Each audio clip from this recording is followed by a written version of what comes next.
Danielle Stowell. She is the co-founder of the Millwork Night Market. Danielle, this is a really fun event. Tell me a little bit about it. It is a really fun event.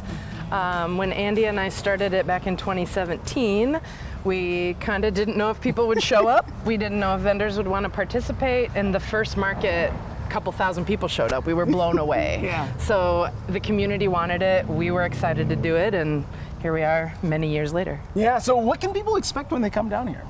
A lot of food, some of the best local produce that you'll find, great food trucks and live music and beer, of course. Yeah. So we're here a little bit early. They're just getting ready to set up. So we're waiting for the vendors to start showing up because there's a lot of variety when it comes to vendors, both art side and produce side. Absolutely, yes. We try really hard not to duplicate products. Mm-hmm. We focus on original artists and stuff you may not be able to find everywhere.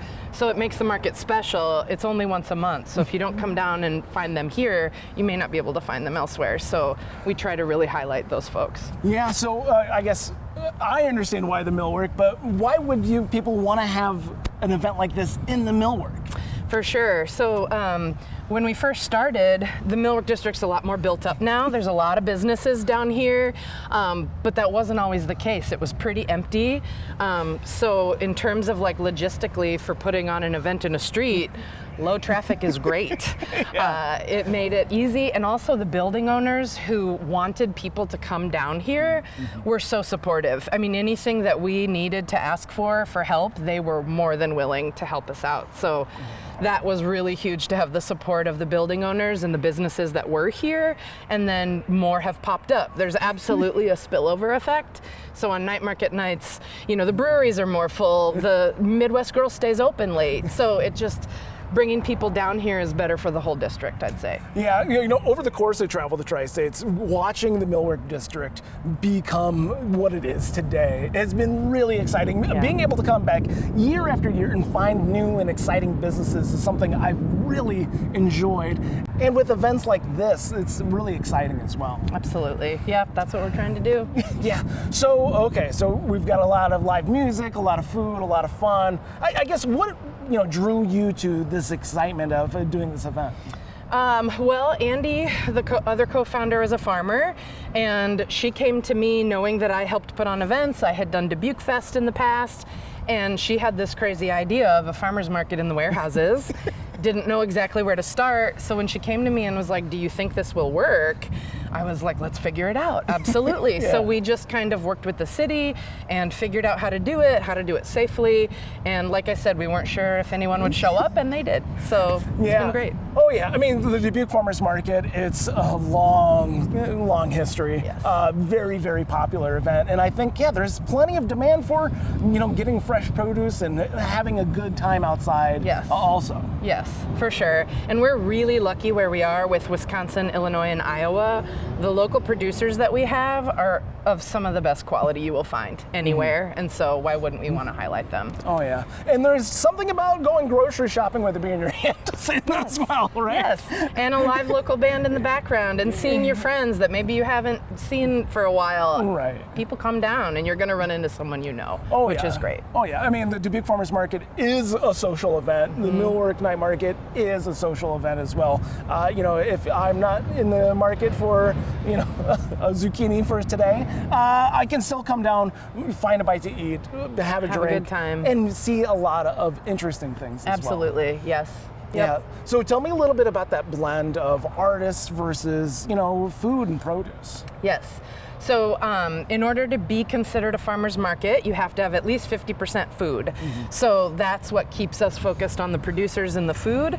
And then the other 50% can be art or other products. So not just original art, but we've also had people who sew clothing and do design work or do painting. We've had someone apply who refurbishes guitars. So like anything that is really hands-on and original and takes, craft and artisanship, we want to support those artists too. Yeah, a lot of variety, and I cannot wait to see this place packed tonight. It hopefully will be. It's a beautiful day. This is the height of summer, right before school starts, so I hope people want to come out and enjoy the last of summer with us. Yeah, no, it is gorgeous today, and we're going to be going until, I guess, how late does the market last? Market is 5 to 8 p.m., Okay. always on the second Thursday of the month until October. All right. So after that, it gets a little chilly that time of night. And then if for some reason we have bad weather, which rarely happens, but it does happen, we're always the following Thursday. Okay. But it's always 5 to 8 p.m. Yeah, having a contingency for weather, especially here in Iowa, that's important. Yes. So 3 hours long and having a lot of fun along the way, because you've been doing this for years. Since 2017. 2017. I guess, was it difficult to get this up and off the ground? It was more of just like a learning curve. So anytime you have to shut down the street in the city, there's a lot of safety precautions and procedures you have to go through. So we definitely needed to learn and how to work with the city and be a good partner, because we definitely wanted it to be safe for everybody. Oh, yeah. And 2017 we started actually in September, so it was a little bit of a trial run. It wasn't a full season. We did September, everybody loved it, so we said, let's try October. Even more people loved it. So then after that first kind of trial short season, we spent the off season really thinking about, like, okay, if this is gonna keep going and we're gonna do a full season, what do we want that to look like? And the city was a great partner in helping us learn that and kind of envision that. And it's expanded even more. So we used to just be 2 straight blocks. Now we have an offshoot on 8th Street too with food trucks. So I don't envision us ever growing, very much beyond this. That's kind of what keeps it special too, is that, there is a caliber that we're looking for vendors. And so we're not going to get too big, I guess, is the goal. We want to really keep it focused on the producers and on the original artists and make it fun for everyone who comes down. Oh yeah, having a certain level of intentionality is really important. Being able to have the experience that everybody wants to have when they have an outdoor festival like this. Yeah, for sure. Well, Danielle, I'm really excited. It's a lot of fun. I've been to these several times, and I always enjoy it, and I cannot wait to come in. Good, great. Yes. Thanks so much. Thank you.